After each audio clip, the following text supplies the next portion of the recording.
Dr. Quack Quack Help Us, or also known as the Human Nut, is a popular game played mostly by Filipino children.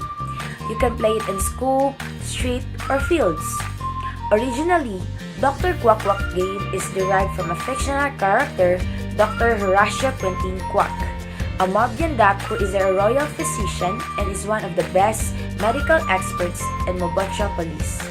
Here in the Philippines, Dr. Quack Quack goes by names like Manghihilot and Mantatawas, and it is part of the Filipino culture, especially in remote areas where medicine may not be able to reach. These quack doctors became a novelty in Filipino games, and it is now one of the most popular games in the Philippines. This game is played by many because it can help improve one's skills such as endurance, flexibility, intelligence, and communication skills.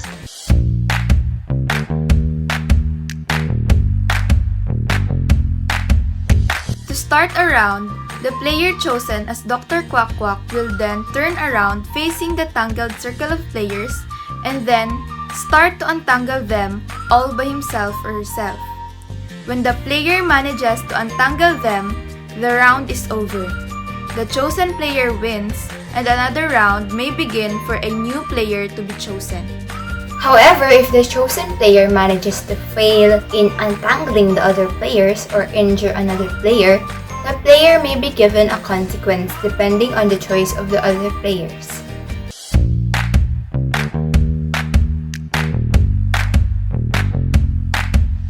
The Human Nut, also known as Dr. Quack Quack, is a fun and challenging game. As the game offers us enjoyment, excitement, and amusement, it also gives psychological benefits in addition to physical benefits, where it develops our mental abilities and logical way of thinking.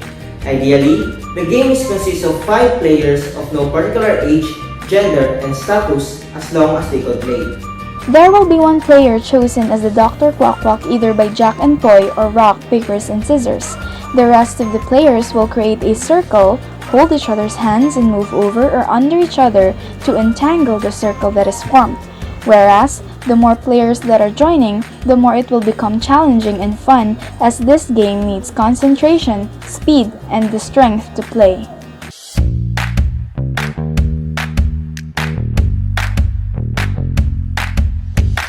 Dr. Quack Quack court layout. In a circle, 3 or more players face each other and hold hands, while another person, Dr. Quack Quack, has to face opposite of the players forming the circle.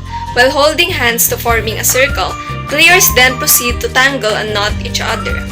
After Dr. Quack Quack manages to disentangle and loosen the group of players, players now need to run away as Dr. Quack Quack chases after them. The area where the players are free to run may be up to the players. Normally, however, this area is in a square or rectangular space.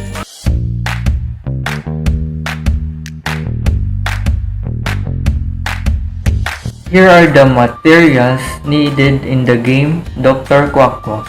This game doesn't need any physical materials, but it will need a bunch of people. You can play it with your friends, family, and relatives.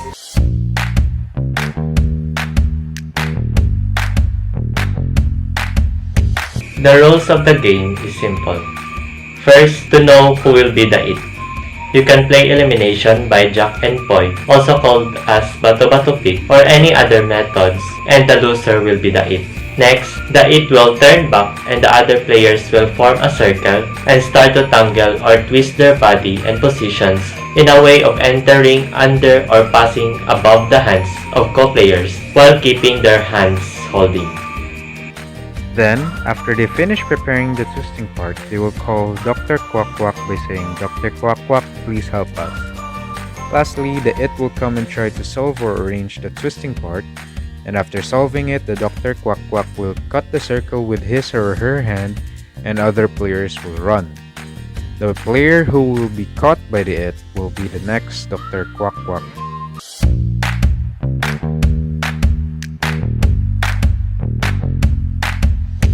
Strategy. Since the game involves challenging the player's physical and mental ability, they will develop critical thinking skills to produce various strategies to succeed in the game.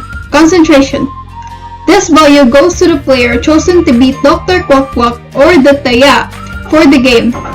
Since this player has the responsibility of untangling the team members, he or she develops concentration in trying to untwist the team to meet his or her goals in the game. Playing Dr. Quack Quack, players must be patient enough in untangling the players since this is a challenging game, especially when it involves more players. Next is sharpness. Players need to pay attention to details and be wise enough in determining how to solve the challenge. Lastly, sportsmanship.